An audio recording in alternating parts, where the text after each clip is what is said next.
అమరావతిలో జరిగిన ఘటనలపై మచిలీపట్నంలో మంత్రి కొల్లు రవీందర్ స్పందించారు. మాజీ సీఎం జగన్ వైసీపీ నేతలపై తీవ్ర ఆరోపణలు చేశారు. జగన్ డైరెక్షన్లోనే అమరావతిలో వైసీపీ అల్లర్లకు పాల్పడిందని ఆయన ఆరోపించారు. అమరావతిని వ్యతిరేకించిన వైసీపీ నేతలకు అక్కడ పర్యటించే నైతిక హక్కు లేదన్నారు. పేర్ని నాని, అంబటి రాంబాబు బహిరంగంగా అనుచిత వ్యాఖ్యలు చేసి రైతులను రెచ్చగొట్టారని కొల్లు రవీంద్ర ఆరోపించారు.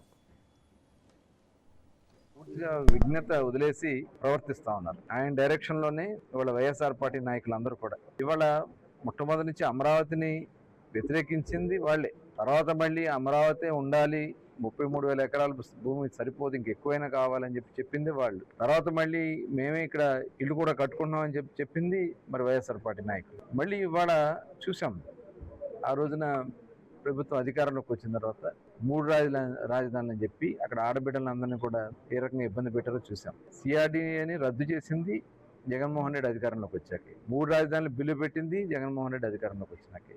రాజధాని రైతుల్ని మరి రక్తాల కార్యలాగా ఆడబిడ్డలను కొట్టింది జగన్మోహన్ రెడ్డి ప్రభుత్వంలోనే. ఇవాళ వచ్చి మరి కొత్త డ్రామాలు ఆడుతూ ఉన్నారు.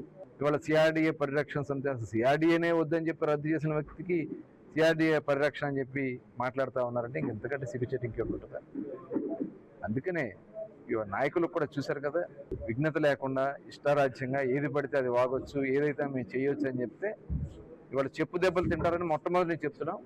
ఇది ప్రారంభం మాత్రం, అది గుర్తుపెట్టుకోండి. మీరు ఇదే రకంగా వ్యవహరిస్తే చెప్పు దెబ్బలు కాదు,